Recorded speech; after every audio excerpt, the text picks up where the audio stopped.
Mr. Schefter, we have some early trades in the National Football League. This is your time of year. I guess all year is really your time of year. This NFL calendar never stops. But what was your reaction to the Devante Adams trade that everyone thought was coming? And do you think Devante Adams can fix everything that ails Aaron Rodgers and the Jets?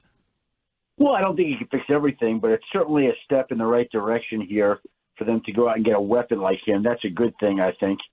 And it's a situation where you have the sides trying to get something done for a while. They've been at it. They get it done. He comes in. He's going to play Sunday night against the Pittsburgh Steelers and make his Jets debut. Nice. And so that'll be a boost to the Jets offense. But, it's a flawed roster right now. They haven't played great.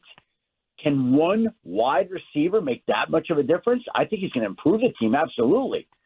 But it's hard for me to imagine that they're going from a 2-4 team to like just this dominant team, one guy. If he can, man, that's going to be impressive. Adam, I'm curious, in all the talk you have with GM, scouts, owners, etc., just for us here in Patriots Nation, what have you heard in terms of league-wide chatter and reaction to Drake Maye's debut, his potential on the Patriots, and how this may start the turnaround for the organization?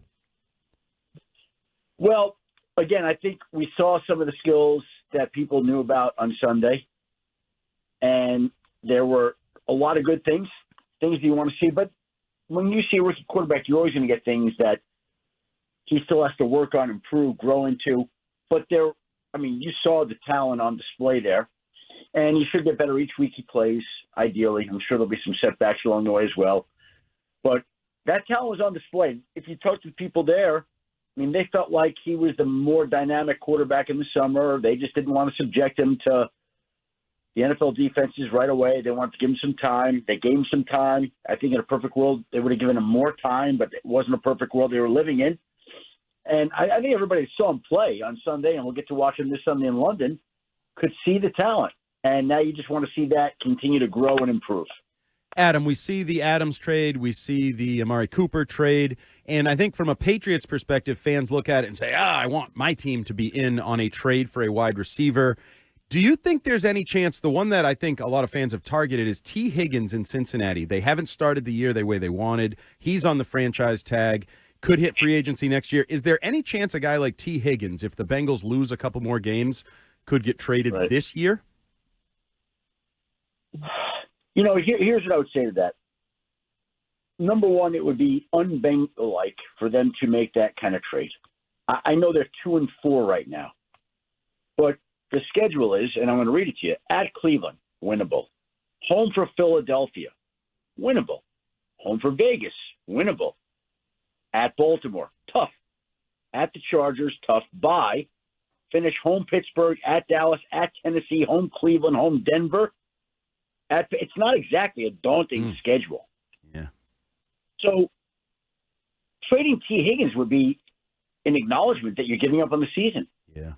I don't think they're in position to do that right now. I don't see that. So any other receivers that might be available? Like DK Metcalf's another one. People see him getting frustrated in Seattle. Who are the next receivers, big-time number one type receivers that might be available? Well, I think you look in Carolina first.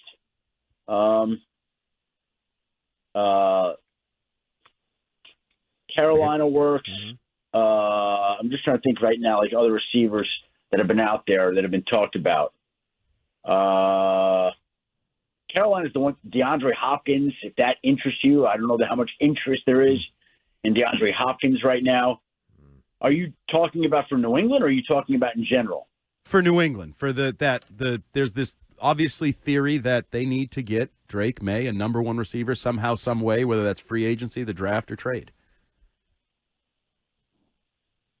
I don't know that trading for a receiver at the deadline is the optimal time to do that. Maybe if the price is right, but I don't see too many teams auctioning off a one. By the way, T. Higgins, you can't even re-sign him anyway. So if Cincinnati was trading for him, someone would have to give up enough to make them want to do it. And then not only that, but he can't sign a long-term extension during the season. That deadline's already passed. Right. Mm-hmm. Right. So it's I don't see the T. Higgins. I see Carolina, like Deontay Johnson's in the last year of his deal. Adam Thielen's a veteran. Jonathan Mingo's a former second-round draft pick. Those make sense to me. Adam, are there any players on the Patriots you've heard other teams discuss as possible trade targets? Obviously, the Patriots need to stockpile as many draft picks as possible. They let go of Matthew Judon earlier in the year for a third round before the season started for a third rounder. There could be some players that could help people make playoff pushes or chase rings. Are there any that you've heard about or could identify? Well, what's interesting to me is that we saw the timeline on some of this stuff pick up. Like you don't see trades get done this early, 3 weeks out. Like big trades like that, that's an accelerated timeline. And so, the trading period is already underway. And I think you're going to start to see what happens in the next couple of weeks help determine which teams are buyers and sellers at the trade deadline. So to your point, like you're bringing up the Bengals, I don't see them as sellers no matter what. It's not their nature. Their schedule is friendly. They have too much talent. I don't see it. But a team like Carolina, the Cleveland Browns are interesting to watch. What about the Los Angeles Rams, depending on what happens? But here's the thing. You have to remember, when teams are sellers, they're not just giving away players. That's not what this is about. Everybody's trying to field the best team possible, competitive. And so, like, you heard people this week with the Lions losing Aiden Hutchinson. Oh, go trade for Myles Garrett or Max Crosby. Sure. I'm sure teams are in the market to trade away future Hall of Fame players for picks. Like, that's not happening. I don't care how much those teams are losing. They're not trading Max Crosby. Just not going to do that. And not going to trade Myles Garrett, no matter how much those teams don't win up to the deadline. Adam, speaking of the Raiders, those are now Tom Brady's Raiders now that his ownership bid went through. Two-part question here. Do you think him becoming part owner, minority owner with the Raiders will affect his broadcast career? Do you think that may have him stepping away? No? Okay, quick no there. Now, No. And by the way, like, I think people have pointed out, like, Tom knows enough about football. Like, okay, so maybe he can't go to practice. Do you think he needs to go to the practice to see that a player has certain tendencies or habits or how they're playing on film? If you do enough work studying the film, you can figure it out for yourself. You don't need to see the practice. Would it be great to see that, oh, yeah, in this particular game, they'd like to emphasize getting the ball to this player or they like to run? Okay, fine, great. I would like to think that Tom Brady is experienced and savvy enough to figure out what's going on. He's going to study enough tape to go into that game prepared. And, like, what are we talking about? Are, like, teams that paranoid that they don't trust him? Like, they think that he's going to turn around and say, Mark Davis, Antonio Pierce, Tom Flynn, you're not going to believe this, but they're planning double reverses. And, like, what are we? Like, how old are we? So right? Like, Tom Brady is a professional. He's a professional. So what do you think his impact will be on the Raiders? Is he just going to be, an advisor, a consultant, or will we see sort of an imprint of Tom Brady joining that organization?